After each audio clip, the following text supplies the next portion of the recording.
ఊపిరితిత్తుల క్యాన్సర్ కోసం భారత్లోకి కొత్త ఇంజెక్షన్ వచ్చేసింది. ఈ ఇమ్యునోథెరపీకి పట్టే సమయం దాదాపు 7 నిమిషాలు. ఈ ఇంజెక్షన్ పేరు Tecentriq SC. Swiss company Roche pharma subcutaneous వర్షన్లో ఈ ఇంజెక్షన్ను భారత మార్కెట్లోకి తీసుకొచ్చింది. చికిత్స సమయం చాలా తక్కువగా ఉండడం వల్ల క్యాన్సర్ ట్రీట్మెంట్లో ఇది ముఖ్యమైన ఆవిష్కరణగా చెప్పుకోవచ్చు.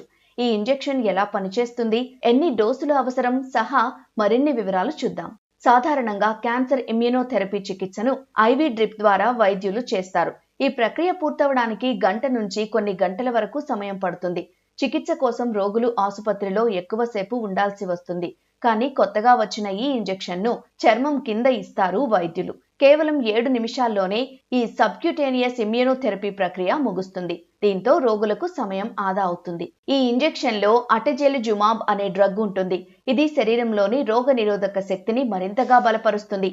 సాధారణంగా క్యాన్సర్ కణాలు శరీర రక్షణ వ్యవస్థకు చిక్కకుండా దాక్కుంటాయి.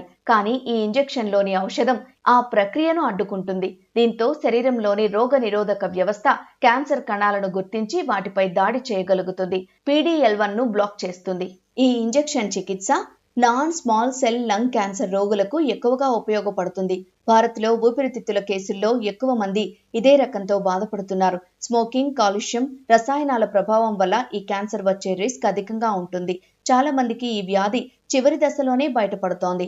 అలాంటి సమయంలో త్వరగా చికిత్స అందించడం చాలా ముఖ్యం. టెసెంట్రిక్ ఇంజెక్షన్ ఒక్కో డోసు ధర సుమారు 3,70,000 రూపాయలు. రోగి పరిస్థితిని బట్టి 3 నుంచి 6 డోసుల వరకు అవసరం పడుతుంది. అంటే చికిత్స ఖర్చు గరిష్టంగా 25 లక్షల రూపాయల వరకు కావచ్చు. ఖర్చు పరంగా చాలా కుటుంబాలకు ఇది ఎక్కువే. అయితే ట్రీట్మెంట్ సమయం తగ్గడం దీనివల్ల కలిగే ముఖ్యమైన ప్రయోజనం. ఈ ఇంజెక్షన్ కోసం ఖర్చు పెట్టే స్థితిలో లేని వారికి సాయం చేసేందుకు బ్లూ ట్రీ పేరుతో ప్రత్యేక పేషెంట్ అసిస్టెంట్ ప్రోగ్రాంను కూడా రోష్ ఫార్మా ప్రారంభించింది.